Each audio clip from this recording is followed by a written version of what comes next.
S T ಮಾಡೋದು ಕೇಂದ್ರ ಸರ್ಕಾರ, ಎಸ್ ಸಿ ಎಸ್ ಟಿ ಮಾಡೋದು ಕೇಂದ್ರ ಸರ್ಕಾರ.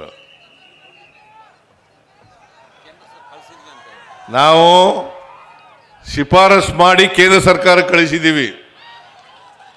ನಮ್ಮ ಕೆಲಸ ಶಿಫಾರಸ್ ಮಾಡೋದಷ್ಟೇ.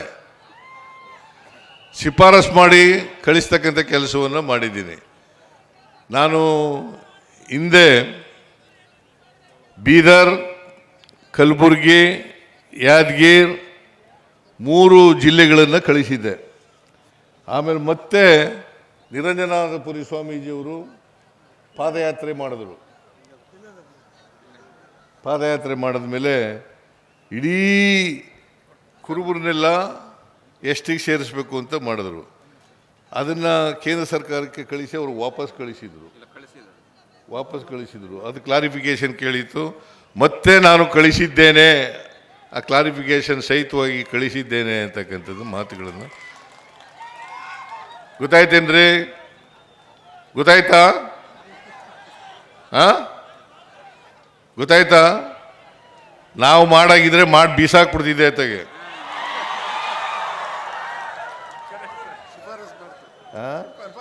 ಶಿಫಾರಸ್ ಮಾಡಿದ್ದೀನಿ. ಸೊ ಏಯ್ ಕೂತ್ಗಳೇಪ್ಪ, ಕೂತ್ಕೊಳ್ತಾವ.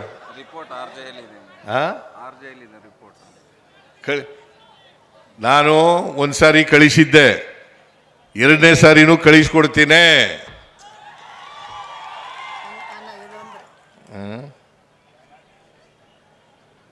ಏನಮ್ಮ ಇದು? ಒಂದು ಮೆಡಿಕಲ್ ಕಾಲೇಜಾ? ಜಿಲ್ಲೆಗೆ ಕೊಡ್ತೀನಿ. ಮೆಡಿಕಲ್ ಕಾಲೇಜಾ? ಜಾತಿ ಗಣತಿ ಯಾವಾಗ ಬಿಡುಗಡೆ ಮಾಡಿಸ್ತೀನಿ ಅಂತ ಕೇಳ್ತಾ ಇದ್ದಾರೆ. ಏನಂತ ಹೇಳ್ತಾರೆ?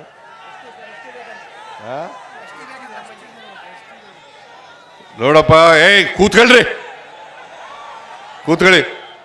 ಎಸ್ ಟಿ ಮಾಡೋದು ಕೇಂದ್ರ ಸರ್ಕಾರ, ಎಸ್ ಸಿ ಎಸ್ ಟಿ ಮಾಡೋದು ಕೇಂದ್ರ ಸರ್ಕಾರ. ನಾವು ಶಿಫಾರಸ್ ಮಾಡಿ ಕೇಂದ್ರ ಸರ್ಕಾರ ಕಳಿಸಿದ್ದೀವಿ. ನಮ್ಮ ಕೆಲಸ ಶಿಫಾರಸ್ ಮಾಡೋದಷ್ಟೇ. ಶಿಫಾರಸ್ ಮಾಡಿ ಕಳಿಸ್ತಕ್ಕಂಥ ಕೆಲಸವನ್ನು ಮಾಡಿದ್ದೀನಿ. ನಾನು ಹಿಂದೆ ಬೀದರ್, ಕಲಬುರಗಿ, ಯಾದಗಿರ್ 3 ಜಿಲ್ಲೆಗಳನ್ನು ಕಳಿಸಿದ್ದೆ. ಆಮೇಲೆ ಮತ್ತೆ ನಿರಂಜನಾನಂದಪುರಿ ಸ್ವಾಮೀಜಿಯವರು ಪಾದಯಾತ್ರೆ ಮಾಡಿದ್ರು.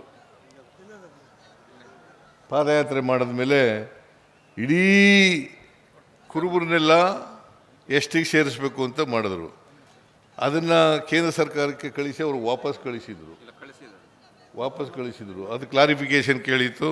ಮತ್ತೆ ನಾನು ಕಳಿಸಿದ್ದೇನೆ, ಆ ಕ್ಲಾರಿಫಿಕೇಷನ್ ಸಹಿತವಾಗಿ ಕಳಿಸಿದ್ದೇನೆ ಅಂತಕ್ಕಂಥದ್ದು ಮಾತುಗಳನ್ನು ಗೊತ್ತಾಯ್ತೇನ್ರಿ?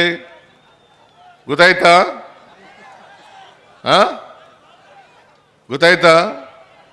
ನಾವು ಮಾಡಾಗಿದ್ರೆ ಮಾಡಿ ಬೀಸಾಕ್ಬಿಡ್ತಿದ್ದೆ ಅತ್ತಗೆ.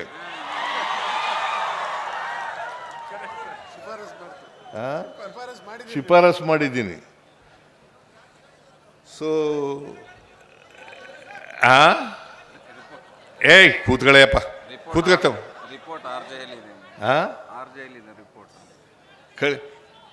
ನಾನು ಒಂದು ಸಾರಿ ಕಳಿಸಿದ್ದೆ, 2ನೇ ಸಾರಿನೂ ಕಳಿಸ್ಕೊಡ್ತೀನಿ.